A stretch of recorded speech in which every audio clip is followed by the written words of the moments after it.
ప్రభాస్ కల్కి 2898 AD cinema theatres లో hit talk తో సందడి చేస్తోంది. సినిమా చూసిన ప్రేక్షకులు కల్కి visuals, action scenes, Mahabharatam episodes గురించి మాట్లాడుతున్నారు. ఇక కలెక్షన్స్ పరంగా కూడా దూసుకుపోతోంది. కల్కి మొదటి రోజే 191 కోట్ల గ్రాస్ కలెక్షన్స్ ని వసూలు చేసి అదరకొట్టింది.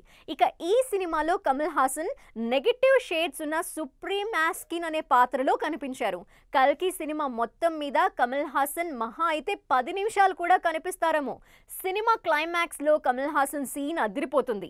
ఆ సీన్ కి గూస్ బంప్స్ గ్యారంటీ. అయితే కల్కి క్లైమాక్స్ లో కమల్ హాసన్ జగన్నాథ రథచక్రాలు వస్తున్నాయి రథచక్ర ప్రళయ ఘోష భూమార్గం పఠిస్తాను, భూకంపం పుట్టిస్తాను అని తన బేస్ వాయిస్తో చెప్తారు.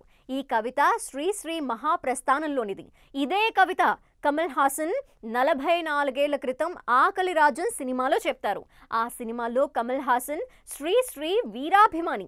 ఆకలి రాజన్ సినిమాలో కూడా కమల్ హాసన్ శ్రీ మహాప్రస్థానంలో ఈ కవిత పతితులారా, భ్రష్టులారా, బాధాసర్ప దష్టులారా, దగాపడిన తమ్ముళ్ళారా, ఏడవకండి జగన్నాథ రథచక్రాలు వస్తున్నాయి రథచక్ర ప్రళయ ఘోష భూమార్గం పఠిస్తాను, భూకంపం పుట్టిస్తాను అని చెప్తాడు. దీంతో ఇప్పుడు ఆకలి రాజ్యం కమల్ హాసన్ సీన్ వైరల్ అవుతోంది.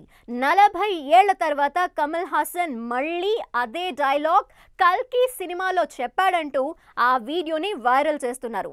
ఇక కల్కి పార్ట్ 2లో కమల్ హాసన్ ఎక్కువసేపు కనపడనున్నట్టు ఇటీవల ఓ ఇంటర్వ్యూలో తెలిపారు.